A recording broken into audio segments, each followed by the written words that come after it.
Hey, what's going on out there? YouTube family, this is Sammy Leggett here representing TeamJVS. I am here to give you guys a exclusive review, early review for the new game that's releasing out on PlayStation 4, PlayStation 5, and that is Sifu. Sifu, it centers around a main protagonist that as a young child witnesses something tragic that happens and befalls one of his mentors and family members. And on that excursion, to try to find and avenge said person, he goes down a slew of, much like The Protector or even an amalgam of other things. Like I've just, did a review on Shenmue, which was not intentional, but it's much along the same lines. This character must go and fight tooth and nail to try to redeem and find retribution for what happened, as well as understand why. Now, what did I think about this game? So the thing is that the story becomes second nature to the actual gameplay and the prospect of what's actually happening. It's like with Shenmue, from my understanding, because I didn't play Shenmue, I only watched the anime, is that a lot of it is like event-based things. Like you have conversations, you have jobs, you have certain things. Then there's a lot of action, beat, beat, beat, beat, beat. Same thing with Yakuza, a lot of conversation of why and how, the gangster side of things, and then beat, beat, beat, beat, beat. This solely really is reliant on action, combat, and understanding and training. Now, I'm not saying that the story doesn't matter, but I will say that the central focus is on what's going on. Now, why is this so different? Like, why is it not like a Animusha situation where you go and you start playing the game and you just got to beat the boss, you keep going? Like, well, the reality is this. Every single time that you die, it's not as though you don't get to continue playing. It's not as though you don't keep a checkpoint. But I'll start it like this. You start off at 20 years old, right? And say, you get through a couple different levels of the first one, and then somebody just all of a sudden like knocks you in the back of your head and you die, presumably, right? Well, when you die, there are maybe about 5 or 6 little tokens that you'll see.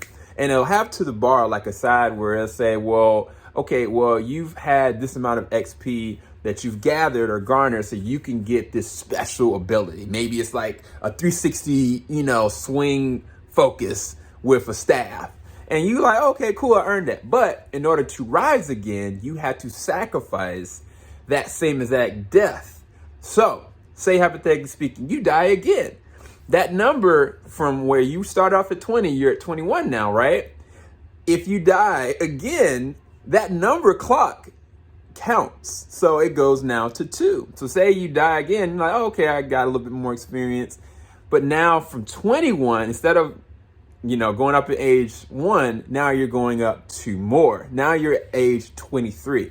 And so you can see how this can become problematic because at 74, well, actually, technically, I think the oldest I got was like 78 years old.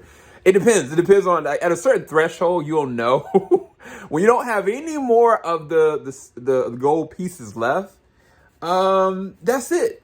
And from that point, you have only one option. It'll say game over here, and it'll say, do you want to try again? And from that point, depending on where you last checked off at, you can try that level again, or you can choose to start back over from the game from the beginning, okay? Now, I know how that sounds. It's like, wait, that's not fair. That sucks, I think that's it's a truth, and it's a positive and a negative. Okay, so say for me, right? I started off in the beginning, and you guys can see my footage. Hopefully, I got the footage up here, where I started off, and I got through the first stage, the first level, at 32 years old. Some kind of way I got through the first stage and like went from 20 to 32. So I started up second level, which is like the club, at 32 years old, right? Now, if I say I hypothetically speaking get to the final person, and I'm like, maybe 50 years old, hypothetically speaking, I could say, okay, cool, I'm 50 years old, but at the point that I beat that said villain, and I go to the next level, I'm starting off at a disadvantage at 50 years old. Meaning that if chapter 3 is harder than chapter 2 and 1, then that means I have a lot less of a margin to even survive, meaning that's going to be significantly harder. So what you want to make sure you're doing is you are trying and attempting to go to each level at a young enough age as possible. Now, the thing is that some of the magnifiers, some of the things that you get and unlock, one of the bigger ones towards the bottom, it caps at 29. So after 29 years old, if you reaching at 30 or 32, you don't have access to those at all, which sucks. Unless you, hypothetically speaking, went and you were like, oh, okay, well, you can go and unlock some of those modifiers permanently, but it requires you to unlock them 5 times, sometimes 2, depending on, like, most of the times the regular ones are like 500 XP, but the ones that are really big that you really want, those are 1,000 XP. My recommendation for anybody that's playing the game, try to unlock the ones that are 1,000 XP if you really want them. If not, you just want to clear the board, then I would say go ahead and do it like that. But those ones that are in that target margin that are, 29 and younger, I would try to attempt those first, because at a certain point, you're not going to have access to any of those. And so if you get that line done, then you at least have access to them, regardless of what age you go through. You're never losing out on a potential advantage, so to speak. But how did I really think about it? I'm just telling y'all the dynamics, because it's a lot. This is a whole lot to go over in a short amount of time. And so for me as a player that, I haven't played a fighting game in a very long time. I didn't even play the newest Mortal Kombat 11, which is actually on sale, which I think is $9.99. I think I might have missed out on that sale, unfortunately, on PlayStation Network. But I haven't done a lot of, back and forth. And this kind of, the fighting combat reminded me of an amalgam of UFC mixed with Virtual Fighter, mixed with Taken Tag, whereas like you have a block counter, which is I think on the L1. The block counter allows you to hold it and click it and parry at specific times. But if you hold it, you also have to use the joystick. You use here and the joystick to maneuver in the directions back, forward, left, right, up, down, depending on how the enemy that's in front of you is. Now, when you're actually at your main area, there is a board. So every single time you go through the game, no matter how many times you go through the game, if you unlock certain things on that board, they will not remove. You don't have to remove the clues. And matter of fact, certain keys and things that you get along the way, they are permanently unlocked. So I mean, you can get through the levels quicker if you choose to go back all over again. Meaning that you could get through, level 1, level 2 quicker if you unlocked a certain key or certain thing. You can get to your destination quicker and possibly survive longer because you're not facing as many enemies. The thing about this is that when you go into the main center area, there's a training pole.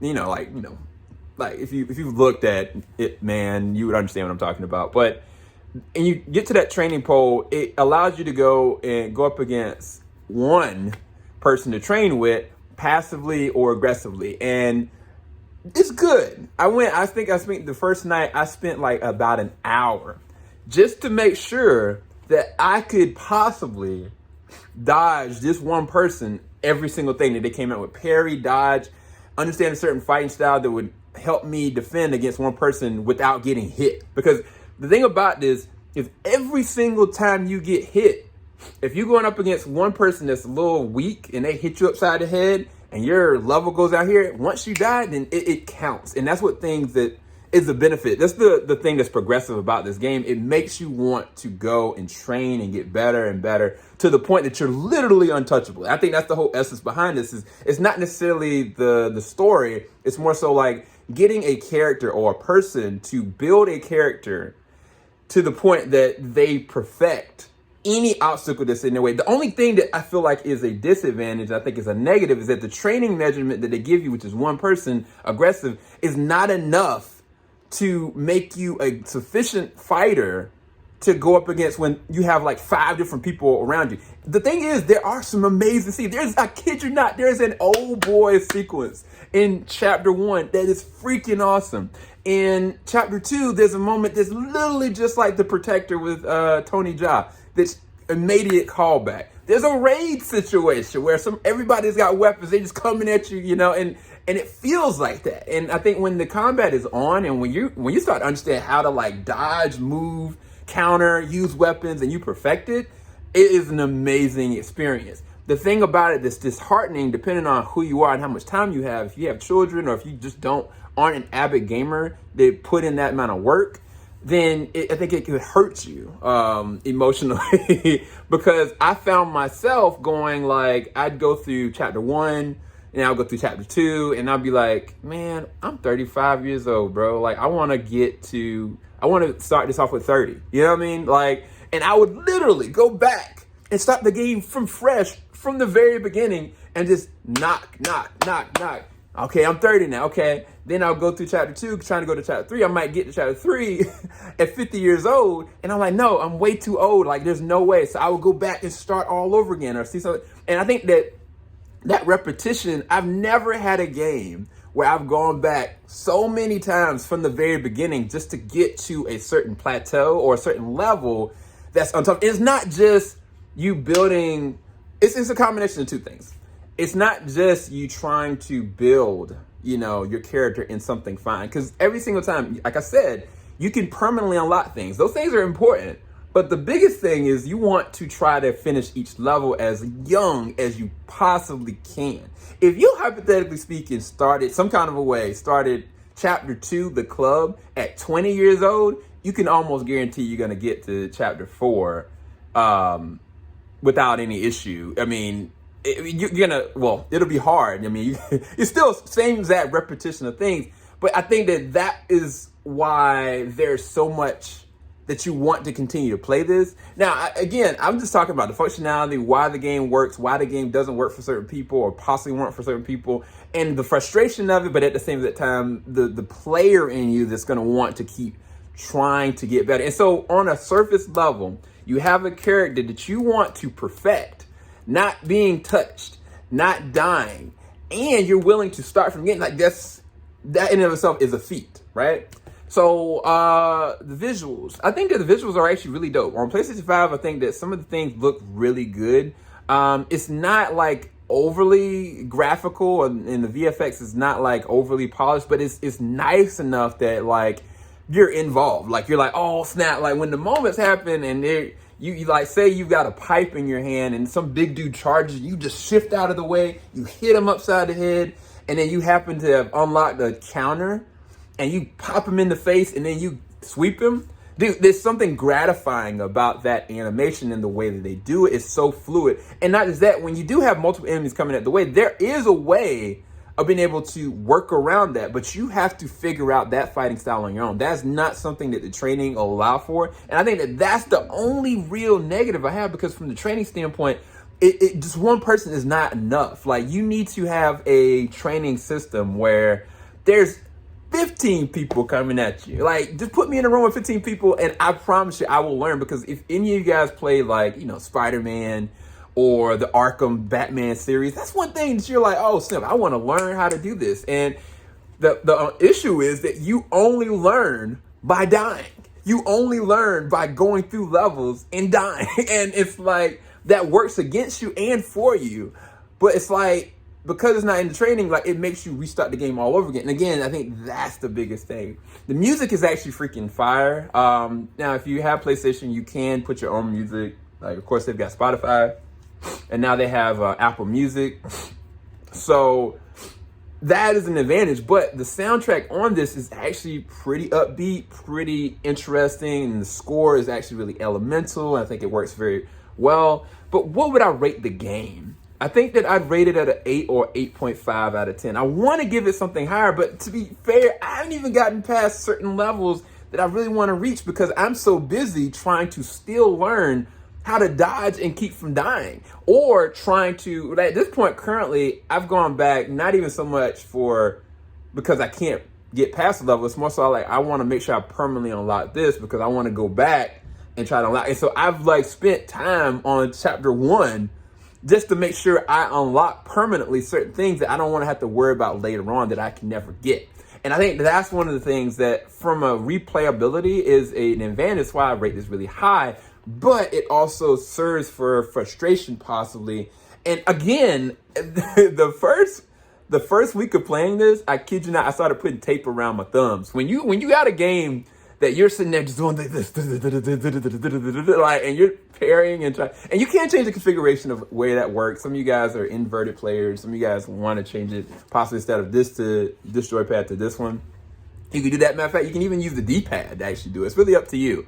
But with the configuration that they have my thumbs were hurting. So if you got some gaming gloves, that would work in your advantage, I would say. But that is my thought of Sifu. Hopefully you guys did enjoy this review. Hopefully I got some footage shown to you guys. I did pre-record quite a bit. So I'm gonna have to sift through that and figure out how I'm gonna do that. If I didn't, I apologize.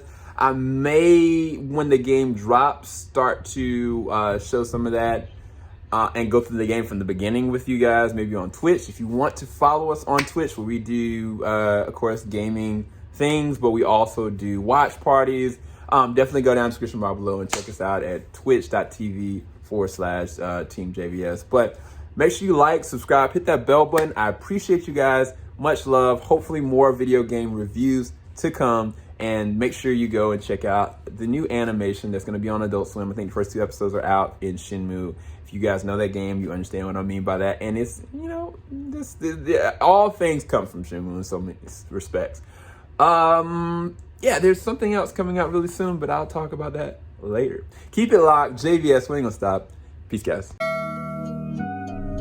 Filing out the top of the I can see the skyline, 50 mile radius on my timeline. Ain't nothing on my mind. Oh Lord.